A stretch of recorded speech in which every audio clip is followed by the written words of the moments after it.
There are a lot of people who are biting their fingers in fear that they might lose their jobs. But there are few people who have decided within themselves, I'm going to make it. Some people aren't waiting to be cut. Some people are moving on their own because they feel within themselves, I've got what it takes to make it. They're not afraid about tomorrow because of how they see themselves, because of what they feel that they deserve, because of what they feel that they can create for themselves.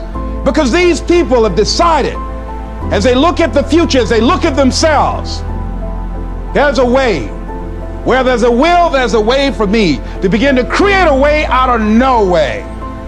And when you have that kind of consciousness, when you have that kind of spirit, nothing can stop you.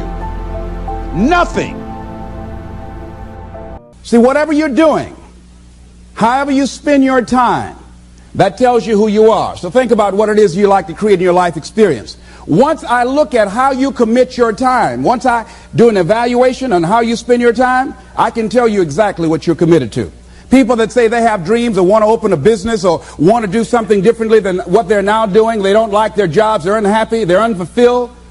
People who say they want to improve their income level, look at how they spend their time. How they spend their time, the commitment of their time, how they use that will really tell the truth.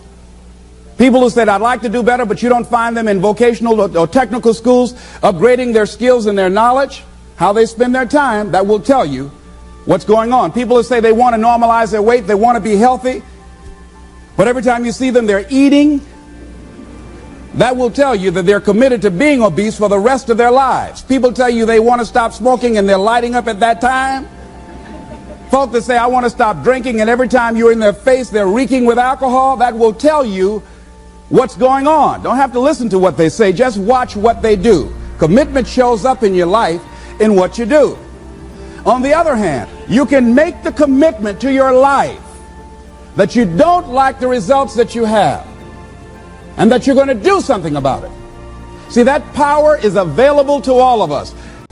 If it's going into business, if it's changing a habit that you know that works against you, if it's overcoming self-destructive behavior, if it's retraining your thinking, if it's reinventing yourself, if it's trying to begin to design your relationship differently, all of us have the possibility, by focusing and really harnessing our attention and concentrating on it, we really have available to us the power to honor our commitments in those particular areas. So number one, the uncommitted life isn't worth living. Why? Because it doesn't produce anything. See, you only make things happen. Your life only counts. You only make a difference when you are committed. When you make a commitment with your life. That's the people that make a commitment with their lives. The people that make a commitment to their customers. The people that make a commitment to their families, to their relationships, are the people that make the greatest impact in life. Why is it that people are frightened by commitment? Because when you say the word commitment, that intimidates a lot of people. Why? Because it means you have to deliver. See, most people, you ask them, hey, look here, I'd like for you to do this. And they'll say, I'll try. I'll try means that is my escape clause. When I don't come through, it's really a polite no. I don't have the courage to tell you no, so I'll tell you I'll try. Hey, look here, I need you to come to this meeting. I'll try. I say, what do you mean? You're going to lean toward the meeting? Try and sit down. You either do or you don't.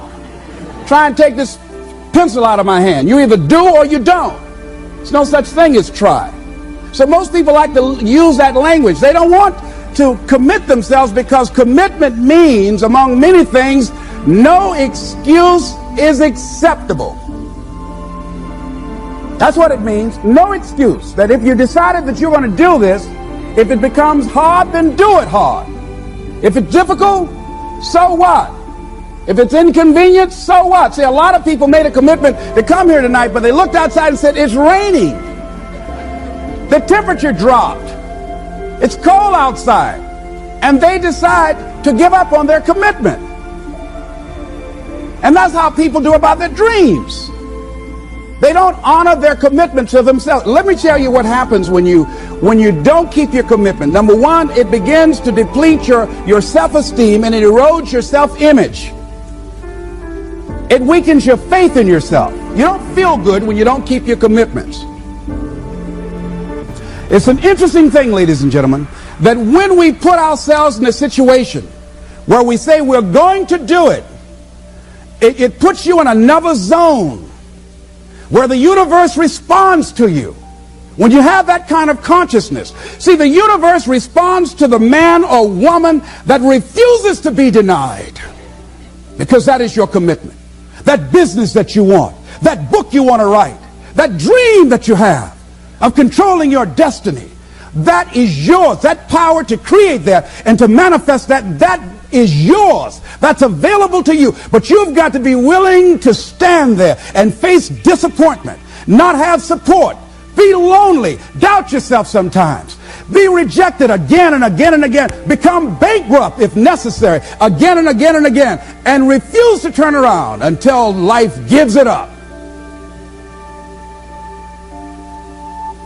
Nothing can resist a person that has that kind of commitment.